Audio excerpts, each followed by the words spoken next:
Here's a number that breaks your intuition.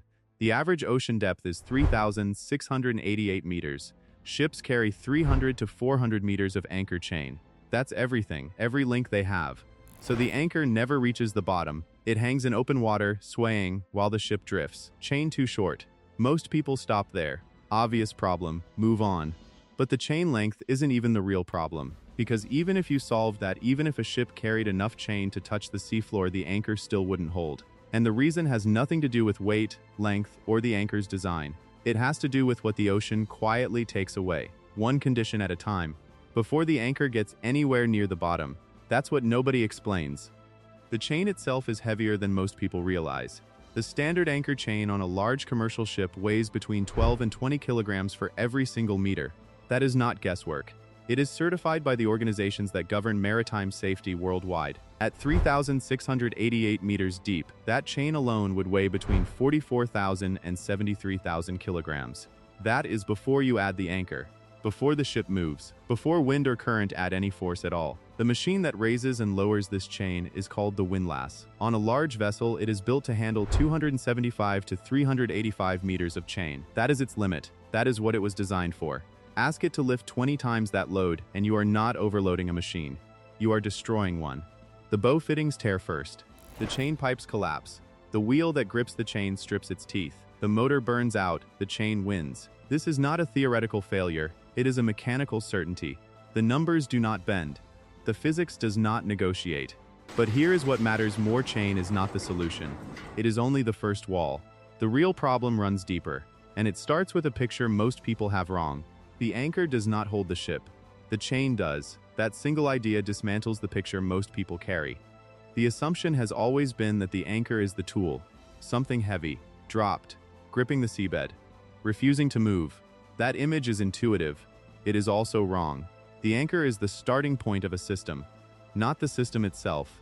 Its job is to enter the seabed and create an attachment point for everything that follows. What follows is the chain, the shape it makes, the friction it creates, the forces it absorbs. All of it depends on the chain behaving in a very specific way, under very specific conditions, in a very specific environment. Remove those conditions and the anchor becomes irrelevant before it reaches the water. That is precisely what the open ocean does. Not to the anchor, to everything the anchor depends on. When a ship anchors in harbor at 30 to 50 meters of depth, the crew releases 4 to 6 times more chain than the depth requires. In 40 meters of water, a properly anchored vessel lets out 160 to 240 meters of chain. That ratio chain length to water depth is called the scope. It is the foundation on which everything else depends. A chain dropped straight down transmits every force directly upward onto the anchor. That is the worst possible angle. The anchor takes the full force. Raw, unfiltered, immediate, with enough scope, the excess chain settles into a curve called a catenary. Think of it like a loose rope hanging between 2 points. Part rests flat on the seabed. Part rises gradually toward the ship. That shape transforms the chain into a mechanical spring. Wind loads straighten the curve. The chain absorbs energy before it reaches the anchor. When the wind eases, the chain sags back. Shock forces that would tear an anchor free become gradual tension instead. The chain lying on the seabed is not just dead weight. It generates friction against the bottom. That friction adds directly to holding power. It is a designed function, not a side effect, a feature. But here is what most people never consider. The anchor does not hook the seabed. It buries into it. A low, horizontal pull rotates the flukes, the pointed arms of the anchor downward. This drives the anchor deeper into mud or sand. Resistance increases as it goes deeper. The harder the ship pulls, the deeper the anchor digs. But steepen that pull angle toward vertical and the mechanism reverses. The flukes lift. The anchor loses grip. It breaks free. Pull angle is everything. Scope controls it. Chain length maintains it. Without both, the anchor is already lost. In deep water, each element of this system fails in sequence. Scope requires 4 to 6 meters of chain for every meter of depth. At 3,688 meters, that is 14,000 to 22,000 meters of chain. No commercial vessel on Earth carries that. Scope is gone before anything else begins. Without it, the catenary curve cannot form. The chain hangs nearly vertical. Every wave, every gust, every current shift transmits directly to the anchor as raw shock force. Nothing absorbs it. Nothing converts it. Without chain resting on the seabed, there is no friction. Not diminished. Entirely absent. Without a horizontal pull, the flukes never rotate downward. Even if the anchor somehow reached the bottom, the near vertical chain above it would pull upward, directly opposing the only mechanism that gives it hold. The open ocean does not make anchoring harder. It removes the conditions the system was built to exploit. The anchor becomes irrelevant not by failing, by having nowhere left to function. There is one exception worth knowing, not because it changes anything, because it confirms it. Beyond the reach of conventional anchoring, the offshore industry uses permanent mooring systems built into the seabed itself. Suction anchors, large hollow cylinders driven down by pressure differences. Drag embedment anchors paired with steel wire rope and synthetic line. These systems work. They take weeks to install. They require dedicated support vessels. They never move. They are infrastructure, not equipment. The traditional anchor plays no role in any of it. 3 solutions replace the anchor in open water, each more engineered than the last. The simplest is controlled drift. Rather than fighting the ocean, many ships move with it.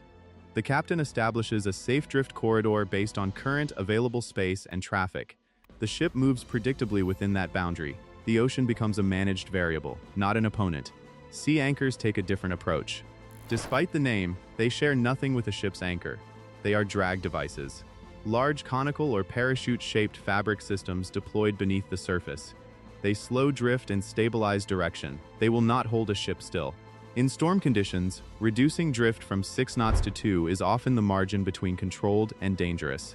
Dynamic positioning is where modern engineering replaced the anchor entirely.